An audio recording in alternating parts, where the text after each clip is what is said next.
बता दें कि बिहार की राजनीति से इस वक्त की एक बड़ी खबर सामने आ रही है। केंद्रीय मंत्री चिराग पासवान ने खुद ही बताया कि क्या वो बनने वाले हैं बिहार के अगले उप मुख्यमंत्री, क्योंकि मुख्यमंत्री के लिए चिराग पासवान ने पहले ही नीतीश कुमार का नाम लिया था, लेकिन अब खुद ही उप मुख्यमंत्री के लिए बड़ा जवाब चिराग पासवान का आया है, जिससे कयास लगाया जा रहा है कि क्या चिराग पासवान बिहार के उप मुख्यमंत्री बनने वाले हैं।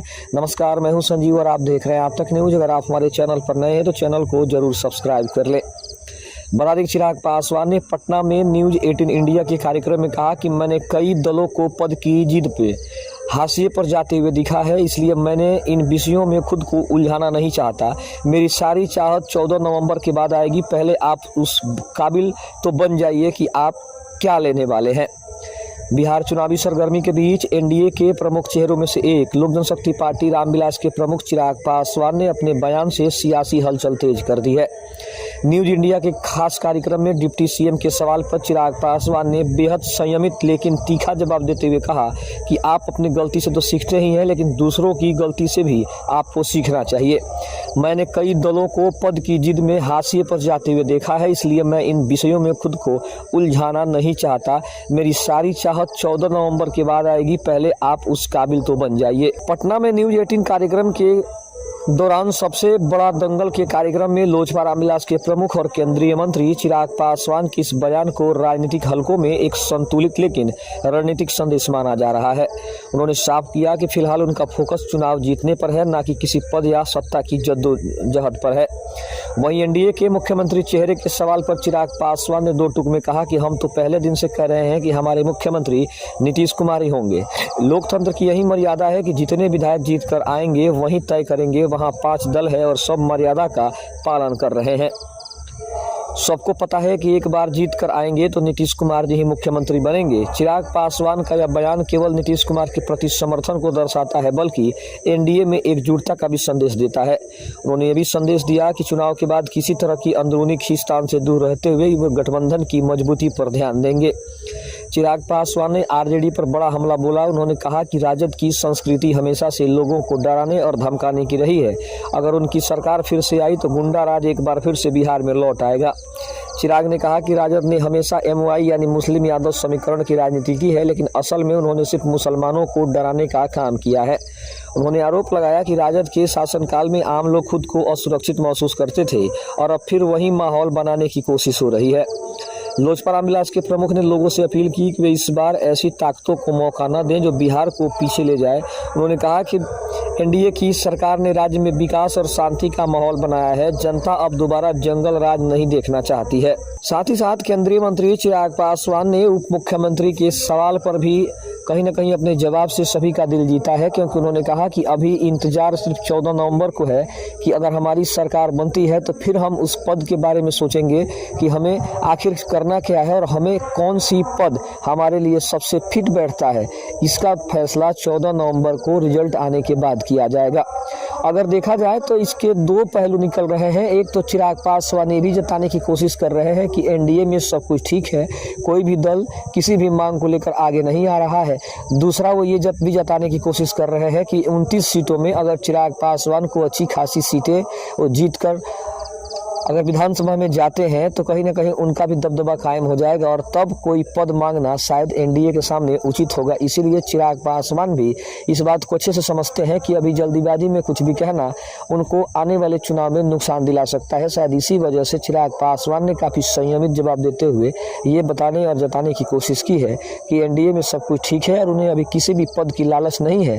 हालांकि बहुत पहले उन्होंने ये भी कहा था कि अगर मुख्यमंत्री बनने का मौका मिले तो ऐसा कौन नहीं है जो नहीं चाहेगा कि वो बिहार का नेतृत्व करे और बिहार के मुख्यमंत्री की कुर्सी पर बैठे। लेकिन अभी परिस्थितियों को देखते हुए हमने अपने दल का नेता नीतीश कुमार को ही चुना है और उनके ही नेतृत्व में विधानसभा का चुनाव लड़ा जा रहा है। और जब मुख्यमंत्री बनाने की बात होगी तो सारे विधायक मिलकर ये फैसला करेंगे कि एक बार फिर से मुख्यमंत्री के रूप में नीतीश कुमार को ही बैठाया जाए। दूसरी तरफ अगर देखा जाए तो चिराग पासवान को 1 सीटों का पहले ही नुकसान हो गया है, क्योंकि चिराग पासवान सीमा सिंह को छपरा के मढ़ौरा विधानसभा सीट से उन्होंने टिकट दिया था, जिनका नामांकन रद्द हो जाने की वजह से चिराग पासवान के खाते में अब 28 सीटें ही बच रही है और 28 सीटों पर ही चिराग पासवान को लड़ाई करना है। साथ ही साथ चिराग पासवान को ये भी साबित करना है कि उनके पास जितनी भी सीट है उसी सीट में वो अपने आप को साबित करेंगे और उन्हें जो लोग ये कहकर कम आंकने की कोशिश कर रहे हैं कि अब की बार चिराग पासवान की कोई बुद्धि काम करने वाली नहीं है, क्योंकि वो पहले ही फेल हो चुके हैं, तो चिराग पासवान भी अपने आप को उन लोगों के सामने साबित करने की कोशिश कर रहे हैं जो लोग उन्हें अभी तक शून्य के बराबर मान रहे थे। क्योंकि कुछ लोगों का ये कहना है कि लोकसभा में अगर उन्होंने 5 सीटें जीती है तो उसमें उनकी कृपा नहीं बल्कि पीएम नरेंद्र मोदी की वजह से, पीएम नरेंद्र मोदी की हवा की वजह से, उनके नाम की वजह से और पार्टी की प्रतिष्ठा की वजह से वो 5 सीटों जीतने में कामयाब हुए। क्योंकि असली परीक्षा चिराग पासवान की विधानसभा के चुनाव में है, जहां पे लोगों का कहना है कि अगर चिराग खुद को बड़ा नेता मानते हैं या फिर खुद को पार्टी के रेस में खड़ा करना चाहते हैं तो विधानसभा में उन्हें अच्छा प्रदर्शन करना होगा, क्योंकि जब तक विधानसभा में वो अच्छा प्रदर्शन करेंगे नहीं तब तक वो ना ही वो लोगों के नज़रों में आएंगे और ना ही चिराग पासवान को कोई बड़ा नेता मानने को तैयार है। क्योंकि बीजेपी के कुछ ऐसे नेता भी हैं जो चिराग पासवान को बड़ा नेता नहीं मानते और कुछ लोगों का ये भी कहना है कि चिराग पासवान सिर्फ 5 लोकसभा की सीटें जीतने के बाद किसी तरह की शर्त मनवा के अपना काम नहीं कर सकते, क्योंकि गिरिराज सिंह जैसे नेता ने उनके ऊपर बड़ा बयान देते हुए कहा कि 5 सीटें जीतना मतलब झुनझुना बजाना, और उनके वजह से नहीं बल्कि वो पीएम नरेंद्र मोदी और बीजेपी पार्टी की वजह से उन्होंने 5 लोकसभा की सीटें जीती, क्योंकि पीएम नरेंद्र मोदी के नाम पर लोगों ने वोट दिया था, ना कि चिराग पासवान के नाम पर। लेकिन अब जिस तरह के तरीके का माहौल बन रहा है और जिस तरीके से चिराग पासवान ने अपनी लोकप्रियता का पूरा फायदा उठाने की कोशिश की है और उसकी झलक भी दिख रही है जब चिराग पासवान की सभाएं हो रही है, चिराग पासवान की जब रैलियां हो रही है, तो उसमें यह देखा जा रहा है कि चिराग पासवान को देखने के लिए लाखों की संख्या में भीड़ हुजूम हो रहा है।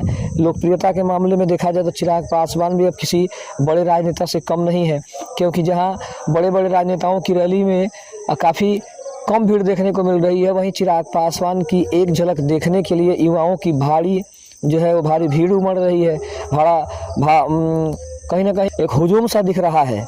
तो अब चिराग पासवान भी इस बात को समझ रहे हैं कि सिर्फ भीड़ इकट्ठा करने से वोट नहीं मिलने वाला, क्योंकि 2020 के विधानसभा चुनाव में भी चिराग पासवान को देखने के लिए काफ़ी ज़्यादा भीड़ आई थी, ये चिराग पासवान अच्छे से जानते हैं। लेकिन जब सीट जीतने की बात आई तो चिराग पासवान के खाते में 135 सीटों में से मात्र 1 सीट आई थी। तभी चिराग पासवान को ये बात समझ में आ गई कि सिर्फ भीड़ इकट्ठा करने से वो बड़े नेता नहीं बन पाएंगे और ना ही वो सीट जीत पाएंगे। सीट जीतने के लिए उन्हें कहीं ना कहीं ग्राउंड लेवल पर मेहनत करना होगा, ग्राउंड लेवल पर पार्टी को मेहनत करना होगा, तब जाकर ये लोकप्रियता वो भुनाने में कामयाब होंगे। तो अब कहीं ना कहीं चिराग पासवान ने इस बात को समझ लिया है और 2020 के चुनाव से उन्होंने काफ़ी कुछ सीखा भी है कि पार्टी को कैसे आगे लेकर जाना है, पार्टी को कैसे एकजुट करना है। तो इन तमाम मुद्दों पर चिराग पासवान ने अपनी बेबाकी से अपनी बात रखी है। उनका साफ तौर पर मानना है कि अब किसी भी कीमत पर उनकी पार्टी किसी भी पद के लिए अभी कुछ भी नहीं कहेगी। चुनाव हो जाने के बाद पार्टी कैसा प्रदर्शन करती है, पार्टी कितना सीट जीतने में कामयाब होती है, उसके बाद वो एनडीए के ऊपर एक बड़ा दबाव बनाएगी और अपने जो भी पद प्रतिष्ठा होगी उसके हिसाब से वो डिमांड करेंगे। क्योंकि चिराग को लगता है कि पहले डिमांड करना यानी कि अपना नुकसान कराना है, और ये बात बीजेपी भी उनको काफ़ी हिदायत दे चुकी है, क्योंकि अमित शाह, जेपी नड्डा, पीएम नरेंद्र मोदी का उनको समर्थन प्राप्त है। इससे इस बात का कयास लगाया जा रहा है कि अगर मुख्यमंत्री नीतीश कुमार बनते हैं तो फिर बिहार के उप मुख्यमंत्री के लिए चिराग पासवान का नाम सुझाया जा सकता है, उनका नाम आगे लाया जा सकता है, क्योंकि पहले ही पार्टी ने बड़ा संकेत दे दिया है कि चिराग पासवान के मन मुताबिक सीटें उनको दी गई है। अगर पार्टी उनका अच्छा प्रदर्शन करती है तो कहीं ना कहीं एक बड़े पद की ओर चिराग पासवान बढ़ रहे हैं, उनकी पार्टी बढ़ रही है, और तब जाकर शायद चिराग पासवान अपनी बातों को रखें तो शायद बीजेपी इन बातों को ज़्यादा अच्छे से समझेगी और उसके हिसाब से उनको जो भी बड़ा पद होगा वो उनको ऑफर किया जाएगा। खबर कैसी लगी कमेंट में ज़रूर बताइएगा। तब तक के लिए धन्यवाद। जय हिंद, जय भारत।